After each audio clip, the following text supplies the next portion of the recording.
बिस्मिल्लाहिर्रहमानिर्रहीम। अस्सलामुअलैकुम नाज़रीन, हाज़रीन, सामीन, नाक़िदीन। मेरा नाम है अख्तर तेज़ीन और सैलाब की तबाहकारियाँ हम सब ने देखी।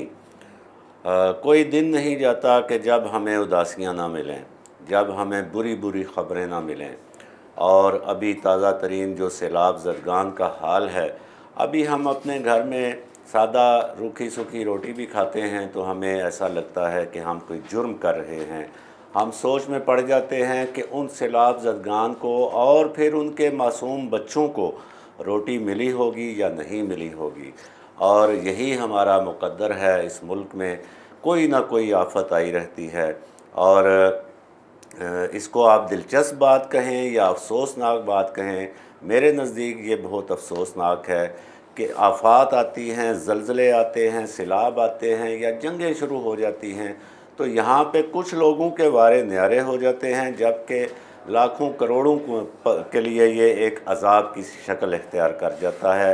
कोई उनका पुरसाने हाल नहीं होता, फ़ोटो सेशन होते हैं, चंद लोगों तक इमदाद पहुँचती है और बाकी सारे जो हैं वो बेयारो मददगार रह जाते हैं, छोड़ दिए जाते हैं। इस पे पाकिस्तान में अक्सर बात होती है जी इनकलाब आना चाहिए, जी यहाँ पे इनकलाब की ज़रूरत है जी। वो अभी एक हमारे जो बड़े आज वो अतर मिनल्ला साहब ने समाअत की एक केस की, इमरान खान साहब भी पेश हुए तो उसमें अदलिया के जज साहबान कह रहे हैं जी आपकी बड़ी फॉलोइंग है जी। तो वो फॉलोइंग वाला हमारा जो लीडर है वो फिर आया कि जी इनकलाब तो मैं लेके आऊँगा। तो उनका जो इनकलाब है उसके हवाले से और अभी जो मौजूदा सूरत हाल है उसको मिलाकर हम देखें तो मेरे दो शेर हैं, उनसे मैं आगाज़ करता हूँ।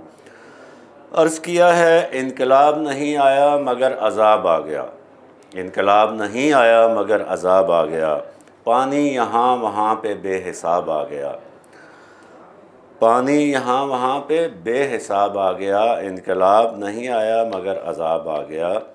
और देता था वो आवाज़ सुनामी को हर घड़ी, देता था वो आवाज़ सुनामी को हर घड़ी, फिर उसके अपने मुल्क में सैलाब आ गया, सैलाब आया और वो सब कुछ बहा के ले गया।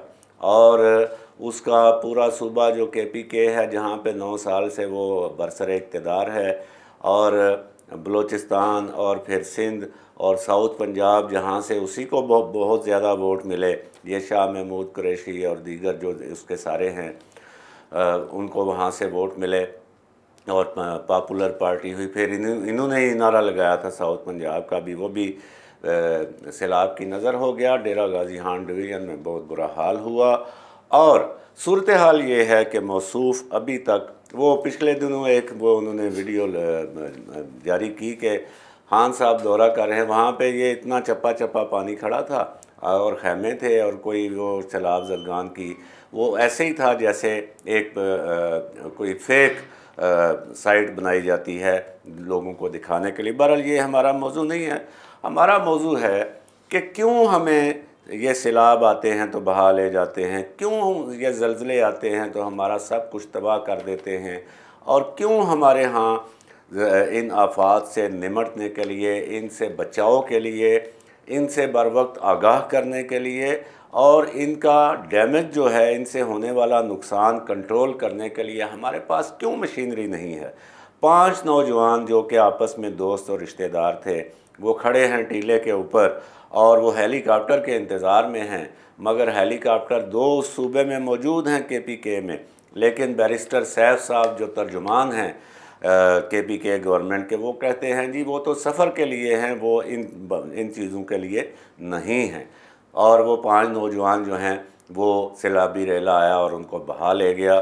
ये हमारी हालत है। मासूम बच्चे बिलखते हुए पानी की नज़र हो गए, बाप रोते हुए किनारों पे बैठे, हमारे बच्चे बह गए। ऐसा क्यों होता है? 75 साल हो गए हमारे मुल्क को बने हुए, और जब हम देखें कि इन आफ़ात और ये बात ठीक है कि पाकिस्तान दुनिया के उन पहले 10 मुल्कों में शामिल है जो कि माहौलियाती तग़य्युरात से मुतासर हैं, लेकिन ये हमारा अपना ही किया धरा है ना। हमारे यहाँ कितने महकमे हैं, आप देखें कि क्योंकि हुकूमत जो है वो ज़िम्मेदार होती है, हम उसी को टैक्स देते हैं, उसी को इख्तियारात देते हैं ताकि उसके बदले वो हमें तहफ़्फ़ुज़ दे। ये एक सोशल कॉन्ट्रैक्ट है हमारा, लेकिन क्या हमें तहफ़्फ़ुज़ मिल रहा है? बिल्कुल नहीं मिल रहा। अगर कोई हमें मारने वाला है तो हमें बचाने वाला कोई नहीं है यहाँ पे। अब आप देखें कितने महकमे, सबसे पहले मिनिस्ट्रियों से शुरू हो जाएं। पानी की वजारत अलग है।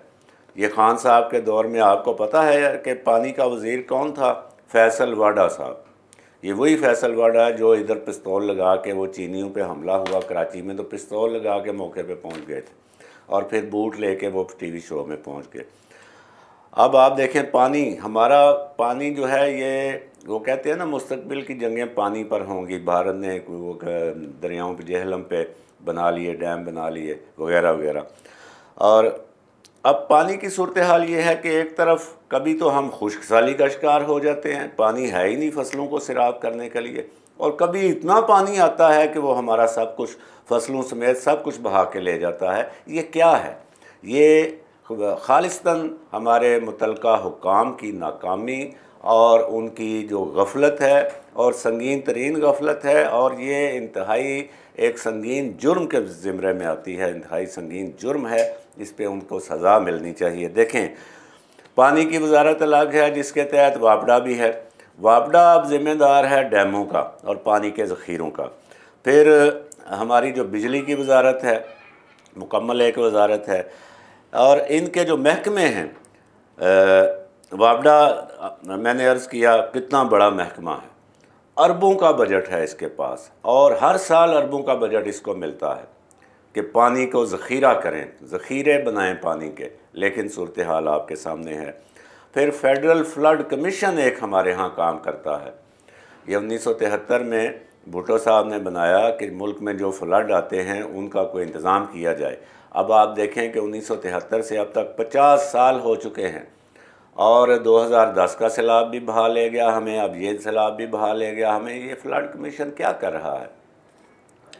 अच्छा, महकमा मौसमियात है एक, वो वार्न करता है। NDMA, national disaster management authority, जो कि तबाही से निमटने के लिए बनाया गया इदारा।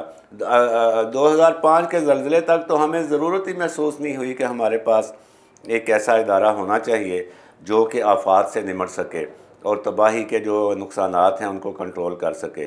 8 अक्टूबर 2005 के ज़लज़ले ने जब तबाही मचा दी तो उस वक्त भी मुझे पूरा याद है, मैं उस वक्त भी अखबार का एडिटर था, मुझे पूरा याद है शेख रशीद साहब मिनिस्टर इत्तलात थे, और मुझे याद है कि रमज़ान महीना था, और मुझे याद है सुबह सुबह रोने की आवाज़ें आई, हम उठे और फिर पता चला कि ज़लज़ला आया है और इस्लामाबाद में एक टावर गिर गया है। ये सुबह सुबह की बात है, और हम पहुँचे वहाँ पे टावर पे, पूरा टावर जो है वो ज़मीन बोझ था।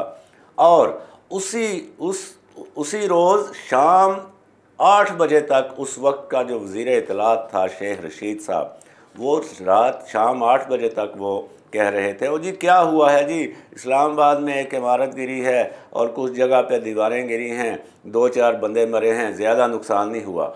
और नाज़रीन सामीन, ये हकीकत थी कि उस वक्त मुज़फ़्फ़राबाद फ्लैट हो चुका था, बालाकोट फ्लैट हो चुका था, यूनिवर्सिटियाँ फ्लैट हो चुकी थी, कॉलेज स्कूल मलिया मेट हो चुके थे, और बालाकोट में तो मैंने खुद जाके देखा, एक नस्ल पूरी मिट्टी के तले, मलबे के तले दबकर शहीद हो चुकी थी, और वक्त का वज़ीर इत्तलात और वक्त का हुक्मरान था जनरल परवेज़ मुशर्रफ। फिर उन्होंने वो बनाए ईरा पीरा सीरा, वो कहाँ गए, अरबों के फ़ंड लगा के कहाँ चले गए, उन्होंने क्या किया कि अब से फिर हमें सैलाब बहा के ले गया। फिर ये NDMA आ गया जनाब, और NDMA के पास भी अरबों रुपए के फ़ंड्स हैं। अच्छा, सूबों में आबपाशी के महकमे हैं, और आबपाशी के महकमे चूँकि नहरों से मुंसलिक हैं, और नहरें चूँकि डैमों से और बैराजों से निकलती हैं, तो उनका भी ये फ़र्ज़ बनता है। नहरों की भल सफाई जो है वो वहीं के दौर में शुरू हुई, हमें याद है, फिर शहबाज शरीफ साहब के दौर में हुई, फिर ख़त्म हो गई। भल सफाई सुना ही नहीं। भल सफाई हो तो फिर पानी रुकता नहीं है, पानी चलता रहता है नहरों के अंदर, बाहर नहीं आता। फिर आ जाएं जनाब इरसा, इंडस रिवर सिस्टम अथॉरिटी। अब ये यहाँ से आप ये भी देख लें, ये इतने महकमे हैं, फिर MPA हैं, MNA हैं, हर इलाके की इंतज़ामिया है, असिस्टेंट कमिश्नर है तहसील में, डिप्टी कमिश्नर है ज़िले में, उनके पास बेशुमार वसाइल हैं, कोई काम नहीं है।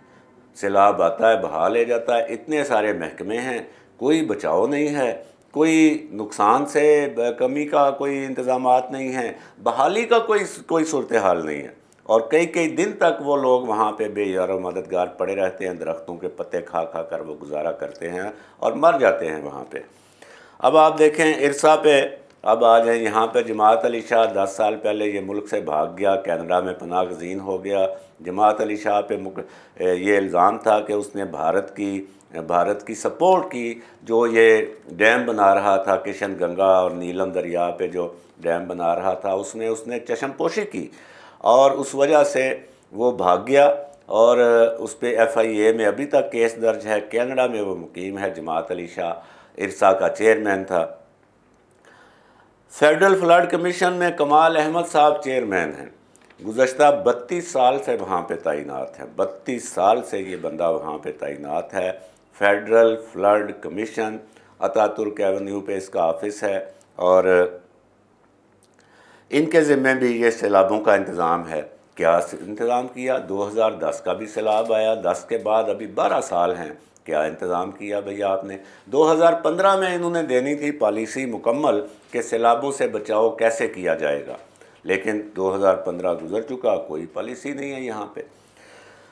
और Kamal Ahmed chairman federal flood commission 32 साल से यहाँ पे है और अरबों रुपए के फंड्स हैं इस फेडरल फ्लड कमीशन के पास भी। फिर आ जाए वापडा पे, ये लेफ्टिनेंट जनरल मुजम्मल हुसैन, मैंने इस पे टॉक शो भी किया था और मैंने इस पे ख़बरें भी छापी थी। Lieutenant general retired Muzammil Hussain, ये अभी शहबाज शरीफ साहब जब नए नए वज़ीर आज़म बने तो इन्होंने दौरा किया दिया मीर भाषा डैम साइट का, वहाँ पे ये चेयरमैन थे मुजम्मल हुसैन साहब लेफ्टिनेंट जनरल। शहबाज शरीफ साहब ने कहा जी 2029 की बजाय आप ये डैम 2026 तक मुकम्मल करें। उसके ऊपर मुजम्मल हुसैन साहब जो 5 साल से चेयरमैन वापडा थे और उससे पहले भी 5 साल की मुद्दत लगा चुके, 2 बार है ये बिला शिरकत गैरे, तो ये मुजम्मल हुसैन साहब ने इस्तीफ़ा दे दिया। और इन मुजम्मल हुसैन साहब पे भी इल्ज़ाम है कि तरबेला 4 जो प्रोजेक्ट था उसमें इन्होंने कम अज़ कम 75 करोड़ रुपए की जो है वो करप्शन का इल्ज़ाम है इनके ऊपर, और जिसकी वो तरदीद करते हैं। नैब में इन पे केस चल रहा है। ये हाल है हमारे इन ज़िम्मेदारान का। वो कहा जाता था कि जी जो लेफ्टिनेंट जनरल लेवल के लोग होते हैं वो एक तो करप्शन रोकते हैं और नज़्म व ज़ब्त बड़ा होता है, तो ये नज़्म व ज़ब्त है। मुजम्मल हुसैन साहब भी निकल लिए पतली गली से। और अब आप देखें ये कितनी बदकिस्मती की बात है कि सिविल डिफेंस हमारे यहाँ मौजूद था, और सिविल डिफेंस जो है ये हर शहर में इसके रज़ाकार होते थे। अभी भी ये महकमा मौजूद है, तनख्वाहें जा रही हैं, ये वजारत दाखिला के तहत है, लेकिन सैलाबों में आपको कहीं पर भी सिविल डिफेंस नज़र नहीं आया। और इसमें अगर आप इमरान खान की टाइगर फोर्स को भी शामिल कर लें, बड़े पैसे लगे थे उस वक्त भी, बड़ा शोर मचा था, वो टाइगर फोर्स भी नज़र नहीं आई। और आज आके वो जमात इस्लामी के अलखिदमत के लोग नज़र आ रहे हैं और या मकामी लोग अपनी मदद आपके तहत। अच्छा, ये सारे इदारे जो हैं अरबों के इनके बजट हैं, और किसी भी इदारे में आप चले जाएं तो लंबी लंबी कॉरिडोर्स हैं, इधर तख्तियां लगी हुई हैं दाएं बाएं, ये डायरेक्टर वो डायरेक्टर, ये डायरेक्टर वो डायरेक्टर, ये डायरेक्टर वो डायरेक्टर, और अरबों के फंड्स हैं, 10 महकमे हैं, 2 वजारतें हैं, लेकिन काम क्या है? सैलाब आया, सब कुछ बहा के ले गया। कोई तरतीब नहीं है, कोई इंतज़ाम नहीं है। इनके पास 10 हेलीकॉप्टर ये नहीं रख सके। सूबों में अरबों रुपए के बजट्स बनते हैं और ये हर सूबा जो है उसमें 10-15 हेलीकॉप्टर ये नहीं रख सके अब तक। ये इन लोगों का हाल है। और ये तमाम महकमे जो हैं, अब ये आप देखें कि तमाम महकमे, मैंने देखा NDMA की भी प्रेस रिलीज़ आती है, फेडरल फ्लड कमीशन के भी इजलास हो रहे हैं, बाकी महकमे भी जो कर रहे हैं, वो सारे एक ही काम होता है उनका, पेश गोई बस। जी फ़लाँ इलाके में बारिशों की का इम्कान है, तो तमाम महकमे अलर्ट हो जाएं। भाई आप ख़ुद पहले अलर्ट हो ना, आप ख़ुद पहले अपना काम करो, फिर दूसरों को अलर्ट करो। कहाँ अलर्ट हुए सारे, सब सैलाब बहा ले गया और आप अपने अपने दफ्तरों में वो मल्टीमीडिया पे बैठे हुए हैं। ये मल्टीमीडिया एक अजीब मजाक आ गया है यहाँ पे। मल्टीमीडिया पे वो दिखा देते हैं मिनिस्टरों को, वज़ीर आज़म को कि जी ये हो रहा है, ज़मीन पर कुछ नहीं हो रहा। तो ये सूरत हाल है सामीन नाजरीन। एक साजिशी थ्योरी फिर चली कि हार्प टेक्नोलॉजी से बारिशें बरसाई गई हैं, तो उसके ऊपर एक महकमा मौसमियात का कोई अफसर है साजिद सोमरो, वो चेक करना हुकूमत का काम है, महकमा मौसमियात का काम है। और अब जो सेंट्रल एक डेस्क बनाया है शहबाज शरीफ ने, सारे महकमों को मिला के एक मरकज़ी सेल बना दिया है, उसका काम है उसको देखें वो साजिशी थ्योरी क्यों फैला रहा है। यहाँ पे अमेरिका को या किसी और को साजिश के ज़रिए ज़लज़ला लाने की और साजिश के ज़रिए बारिश बरसाने की, तबाही लाने की ज़रूरत क्या है भाई? हम ख़ुद इस काम में ख़ुद कफ़ील हैं। ये तमाम महकमे जो हैं ये हमारे टैक्स पे अरबों रुपये खा के, करप्शनें करके, कोई काम ना करके ये हमें तबाही तो कर रहे हैं। तो अमेरिका को क्या ज़रूरत है हमारे ख़िलाफ़ साजिश करने की? ये सूरत हाल है। पहले भी सैलाब आते थे, मुझे याद है मैंने अखबार देखे हुए हैं, 1950 के अखबार भी मैंने देखे हुए हैं, तब भी तस्वीरें छपी हुई हैं अखबारों में कि पानी आया हुआ है, लेकिन इतनी तबाही कभी नहीं हुई। फिर बांग्लादेश की मिसाल आप लें, बांग्लादेश हमसे ज़्यादा सैलाबों से मुतासर है, समुंदर उसके अंदर घुस आता है, लेकिन उसकी इकानमी आप देख लें, उसने अभी हमें इमदाद दी है इस सैलाब में। अब ये कुछ लोग जो कह रहे हैं कि ये सैलाब नहीं है, ये अज़ाब है, ये अताब है, ये अल्लाह ताला ने अज़ाब भेजा है। यकीनन अल्लाह ताला हमारे कर्मों की सज़ा हमें देता है। ये जितने महकमे हैं, इनके जितने हुकाम हैं, उन्होंने जितनी तनख्वाहें वसूल की हैं, उनने जितने फ़ंड्स खाए हैं, उनने जितने अरब रुपए की करप्शन की है, वो उनसे और उनके बच्चों से पुरसिश होगी। ये वाकई ये एक अज़ाब इनके ऊपर आएगा। और अभी आप देखें कि सैलाब को हम अज़ाब कह सकते हैं या नहीं कह सकते, लेकिन एक बात तय है कि हमारा खाना ख़राब हो चुका है। ये सैलाब अज़ाब है या नहीं, मगर हमारा खाना ख़राब ज़रूर है। हमारे मुतल्लिका हुकाम की आँखों का पानी जो है वो मर चुका है, आँखों का पानी खुश्क हो चुका है। और जब उम्माल जो होते हैं, हुकूमतें जो होती हैं, हुकाम जो होते हैं, उनकी आँखों का पानी जब खुश्क हो जाता है तो फिर अवाम जो हैं वो पानी में डूबकर मर जाया करते हैं। इसमें कोई बड़ी बात नहीं है। अब ज़रूरत इस अमर की है कि इतनी अमवात देखकर भी किसी का दिल नहीं पसीजा, और उनके दिलों में, मुतल्लिका हुकाम के दिलों में अगर उनको शर्म नहीं आती, उनके घर वाले उनका एहतसाब नहीं करते, तो फिर हमारा अल्लाह ही हाफिज़ है। और इस कौम यहाँ पे इसके बाद भी अज़ाब आएंगे, फिर हम इसी तरह तबाह होंगे अगर हमने इन हुकाम का एहतसाब ना किया। तो इस सैलाब को ये अज़ाब है या नहीं, मगर इसको हिसाब ज़रूर बनाएं, हिसाब लें इन तमाम हुकाम से जो कि इन महकमों में बैठे हुए हैं और उन्होंने कोई काम नहीं किया। अल्लाह पाक हम सब का हामी और नासिर हो। अपना ख्याल रखिएगा। अल्लाह निगहबान। पाकिस्तान ज़िंदाबाद।